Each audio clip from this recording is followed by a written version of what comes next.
Jadi kalau kita mau agak global sedikit, tapi jangan mikir gitu sehari-hari ya. Kalau luang saja, kalau memang ada waktu, ada kekuatan hati, terus ada pikiran yang cerdas, tidak apa-apa sekali-sekali mikir bahwa memang hulu hilirnya itu kan salah satu hilir kecil dari apa yang berlangsung sekian abad. Pokoknya ini pedomannya dari Dek. Pedomannya itu gini, kalau di Merapi kan dulu kita mendapat ini. Orang Merapi mengatakan Jawa digowo, Arab digarap, Barat dikuat. Jawa digowo, itu tadi kan kasus Jawa ora digowo. Kan itu. Artinya di dunia ini ada akar peradaban 3. Yang satu Yunani kuno, yang satu sebenarnya 4.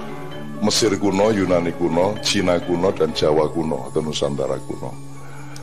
Semua itu khawatir terhadap yang namanya Nusantara kuno dan Jawa kuno karena kita paling lengkap, ya, paling lengkap. Jadi misalnya ini Haris sama Mas mohon maaf, Lazarus ya, itu kan orang tidak menyangka bahwa kita punya sahabat sebangsa mereka ini kan. Orang selalu akan menyangka mereka orang mana kan begitu. Tapi di Indonesia kan ada terbiasa dengan pluralisme. Jadi kita diajari pluralisme itu kan kurang ajar banget. Loh gimana tuh kita itu semua kita terima kok, jin setan itu diterima. Cuma kok podo-podo manusia. Jadi memang ada penghancuran terhadap kita. Kalau tak singkat aja, penghancuran itu dimulai asalnya dimulai 14 sampai 16 sampai 18. Itu ada eskalasi. Nanti ini boleh pakai ilmu Dajjal, Ya'juj Ma'juj dan Iblis atau tidak sama sekali tidak apa-apa, kapan-kapan saya jelaskan. Tapi pokoknya kemudian abad 18 ada yang namanya Renaissance. Renaissance itu sebenarnya puncak individualisme, puncak resminya materialisme, puncak de-Allahisasinya itu di situ. De-Tuhanisasi. Jadi Gusti Allah mulai abad 18 kuwi. Kemudian di awal abad 20 itu sisa peradaban Mesir kuno yang karena terkait sama Islam. Jadi sebenarnya tidak apa-apa Jawa asal tidak Islam, Nusantara tidak apa asal Islam. Pak Harto silakan berkuasa seumur hidup dan Indonesia menjadi macan Asia, tidak apa-apa, asal jangan kupluan. Nah salahnya Pak Harto mulai tahun 92 dia convert ke Islam. Pak Harto asalnya kan Islam Jawa, dia lebih Jawa daripada Islam. Mulai 89 bahkan dia bergeser menjadi Islam, Jawa Islam. Nah Pak Harto boleh terus asal jangan terlalu Islam gitu. Dia dijatuhkan karena dia Islam gitu loh. Maka saya wis Pak sampai ngalah sih kan gitu. Terus tak kasih ultimat kepadaan itu dan seterusnya. Nah jadi yang dihancurkan sekarang urut-urutan ini, Renaissance yang disebut masa pencerahan sebenarnya itu untuk kita masa penggelapan. Terus nanti kerajaan Ottoman yang sepertiga dunia itu ditawur oleh sekutu. Kelak meloncat lagi Arab Spring dihabisin. Semua negara Arab habis, semua negara Timur Tengah habis sampai hari ini dan bertele-tele sampai ke Syria sekarang. Nah, relatif sudah selesai Syria ini meskipun tidak pernah selesai. Irak selesai tapi tidak pernah selesai, tapi sudah dianggap proyeknya sudah berakhir. Sudah memecah belah mereka, sudah orang Islam menjadi kacau balau, menjadi tidak Islam lagi dan seterusnya lah. Larinya tidak ke negara Islam orang Syria tapi malah ke negara-negara Eropa dan Amerika dan seterusnya sampai Kanada. Itu sudah lumayan sudah menghancurkan Islam. Sekarang adalah kita sasarannya gitu. Nah, apa yang disasar pada kita yaitu kita harus tidak percaya kepada leluhur kita. Kita dibikin tidak percaya kepada masa silam kita. Kita tidak boleh menghargai Jawa kita, kan begitu. Kalau orang Islam diputus hubungan cintanya sama Rasulullah, makanya tidak boleh ziarah. Orang Islam harus terpecah belah. Makanya kalau ada persatuan di mana orang genduri, dia bilang jangan genduri karena itu kan untuk kucing, kan begitu kan. Itu sebenarnya adalah resonansi yang tidak disadari oleh si kucing ini. Tidak disadari bahwa mereka itu menjadi alat dari penghancuran Islam dan Indonesia. Sekarang sasarannya kita. Itu sasarannya kita. Jadi yang Anda sembah di Solo itu sebenarnya kan lanjutan yang normal dalam tanda petik dari penghancuran Jawa. Orang Jawa dibikin tidak percaya sama Jawanya. Begitu saya ngomong mengenai dulu begini-begini, saya dianggap Jawa sentris dan seterusnya. Kalau Jawa itu, kalau Jawa sentris bagus. Bagus itu maksud saya, kalau Jawa benar-benar Jawa, dia tidak akan memusuhi siapa-siapa. Dia menerima semuanya. Itu namanya Jawa. Nek ngono ra Jawa jenenge. Wong Jawa ki artinya wong sing Jawa. Jawa itu dari Mas Lazarus sama Mas Haris, Jawa itu artinya adalah orang yang suka memberi dan menerima siapa saja. Itu namanya Jawa. Jadi itu kata sifat sebenarnya. Itu. Jadi kalau ada orang Jawa menolak orang lain, itu duduk Jawa jenenge. Nah, itu dihilangkan pada kita. Gitu. Jadi makanya si wali kota atau siapapun yang bikin aturan itu tidak sadar dia hanya korban dia. Artinya dia menjadi alat, tapi dia tidak mengerti bahwa dia alat. Itu sudah otomatis kok itu. Cuman Anda tidak usah sedih soal surban dijadikan apa konsum suka. Ya ora apa-apa ngono iku, ora apa-apa.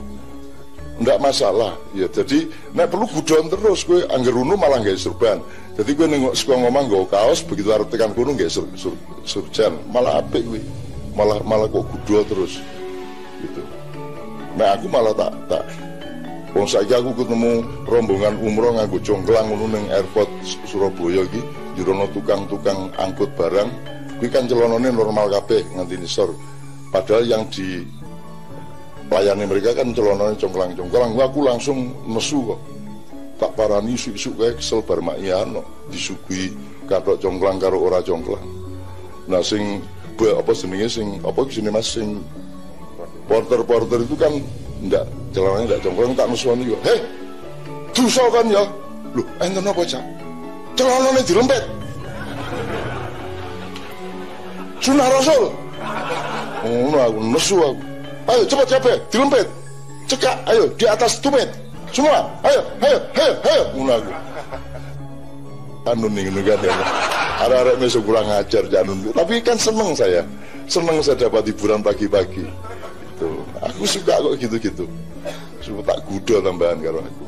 Tambah tak gunggung nek cara Jawa Timur gitu loh Mas. Anda tenang aja. Dihina itu baik kok. Bahkan kalau kita tidak dihina kok 3 hari itu kok enggak ada orang menghina ya gitu. Mbok ngono. Iya. Mending dihina daripada dipuji kok, aslinya loh ya. Itu lebih sehat untuk Anda. Gitu loh. Lebih baik Anda minum pahit daripada minum manis, bener gak? Kalau manis kan sakit gula, nek pahit loro pahit ora ono.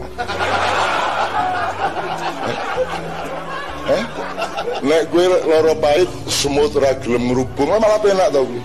Angin we supaya wegan. Oke, gitu ya Mas ya. Jadi soal parkir menurut saya harus Anda jadikan kenikmatan. Nikmat gak masalah. Nek perlu kira Mas aku tuh parkir loh. Iki loh buktine ngono kuwi. Ben kaya wong gendeng ketemu wong Mas aku tuh parkir loh ngono kuwi. Malah apik. Dikafirke wong ngono kuwi. Tulisan gini, aku kafir ngono. Malah apik. Ngono wae repot. Nah, nek kowe ngomong aku kafir, orang enggak percaya bahwa Anda kafir. Dan itu lebih baik Anda tulis pelang di sini aku kafir daripada aku muslim. Betul tak? Nek aku muslim kan jadi sombong. Nek aku kafir kan uang bingung piye. Ah, itu kan masih lumayan bingung toh, tidak pasti toh. Tapi kalau aku muslim pasti sombong. Ah, milih ndi kowe? Milih bingung ke uang apa milih sombong? Bingung ke uang ayo. Mulai hari ini mulai susunlah bagaimana cara membuat orang bingung. Yang pertama soal leluhur ya. Jadi Anda tidak harus tahu semuanya. Orang itu tidak wajib tahu semuanya. Minimum Anda ingin tahu sebagai itu sudah merupakan bukti dari Anda menghargai, menghormati. Keinginan tahu itu sendiri sudah lulus di hadapan Allah. Meskipun tidak pernah mengerti. Dan Allah itu membiarkan Anda banyak tidak mengerti loh. Banyak yang Anda tidak mengerti. Ojo menegok Nabi Khidir isi ono pora, anak isopo, KTP pora, kebangsaannya apa, gue golek gue, gitu kan? Ono menasing takon, apa jenenge? Ketemunya Nabi Adam sama Siti Hawa itu berjalan berapa kilometer? Ono takon ngono kuwi. Dan iki cacayang. Lah rumah samu aku iki DLLAJR ya. Disur. Tapi tidak apa-apa. Itu kalau itu untuk cinta Anda kepada beliau kan bagus-bagus saja. Dan itu tidak perlu terjawab. Tidak semua perlu terjawab, Mas. Menanyakan itu sendiri sebuah kemesraan. Dan Allah memang menyimpan banyak sekali rahasia. Dan itu bagus dirahasiakan, itu bagus. Saya sudah sering mencontohkan mengenai misalnya frekuensi telinga. Anda hanya bisa mendengar 1-2 meter, begitu jauh Anda tidak bisa mendengar. Sebab kalau Anda sampai dikasih pendengaran bisa mendengar 30 meter, 100 meter, Anda tiap hari frustrasi dan ingin bunuh orang. Apalagi kalau sampai yang disebut makrifat, waskito, lantip, lebih parah lagi. Kamu tidur sama istrimu atau istri tidur sama suamimu, tapi kamu bisa mendengarkan suara hatinya. Mesti udah situ.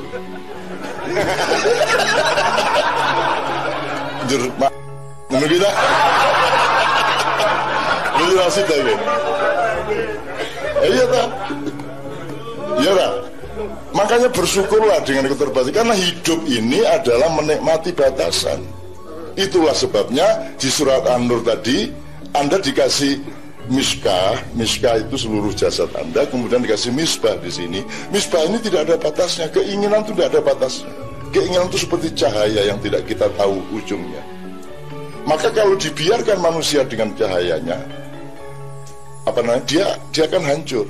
Karena keinginan itu akan menghancurkan dia, karena nggak akan pernah berhenti. Gaji piro wae tetap gelem aku, tambahin meneh gelem gitu. Jadi maka dikasih 2 teman, yang satu iman di hatimu, nomor 2 dikasih akal pikiran yang namanya zujajah. Di sini regulator. Oh cukup semene wae, oh aku ngene wae. Ini yang memberi batasan. Nah batasan itu justru yang harus Anda nikmati. Jadi keliru kalau Anda menyembah kemerdekaan.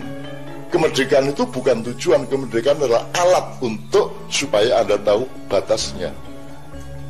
Nah selama ini di alam modern kemerdekaan itu disembah-sembah, dipuja-puja seolah-olah dia adalah tujuan hidup. Enggak. Di sini Anda merdeka toh, tetapi kan Anda justru karena merdeka Anda sangat membatasi diri, betul enggak? Kan di sini Anda enggak ngawur, Anda menahan diri, Anda mengendalikan diri, kan begitu. Justru karena Anda saya merdekakan. Kan kalau Anda saya atur-atur, Anda ingin memberontak, kan gitu. Gitu ya Mas ya. Jadi tidak tahu itu baik. Tidak tahu untuk hal-hal yang memang sebaiknya kita tidak tahu, tapi kita harus tahu hal-hal yang sebaiknya kita tahu. Bolak-balik nek ngene aku eling Abu Nawas. Wong manusia kok pengen ngerti macam-macam, aku iki rambutmu dhewe jumlah pira ora ngerti kok. Kuwi rambut dhuwur ora ngerti apa ana sing ngisor. Ngitunge wae angel kowe gegermu cuklek nek ngitung sing ngisor kuwi. Ciburu keluar. Abu Nawas jawabnya gampang, dia nggawa apa? Abu Nawas ditanya berapa jumlah bintang di langit oleh Sultan Harun al-Rasyid. Abu Nawas ditakoni, begitu ditanya besok dipanggil Sultan disuruh menjawab itu, yo gampang, terus turu deh. Turu di dalam tidur itu dia guyu-guyu dewe kayak lah akhirnya besoknya dia datang, ayo berapa Abu Nawas, kata dia sudah bawa kambing, kambing gede sing bulunya banyak itu. Loh, kamu kan saya suruh ngitung bintang di langit malah kesini bawa kambing. Lah ya justru itu, karena saya sudah hitung jumlahnya persis bulunya kambing ini.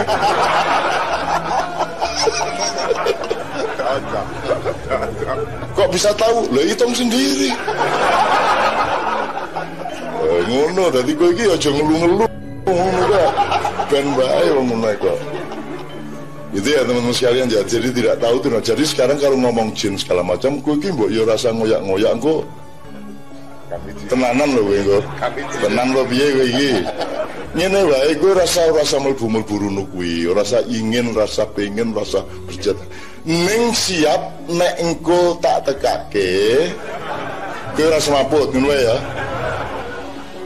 Ning ngono wis cukup wis. Cukup dah. Itu cuma satu loncatan kecil. satu loncatan kecil. Itu sama dengan dinyunyuk rokok. Itu kagetnya pas dinyunyuk kuda. Ini nek gue bisa bertantek ngene iki, susah apa-apa. Wes nak percaya gini.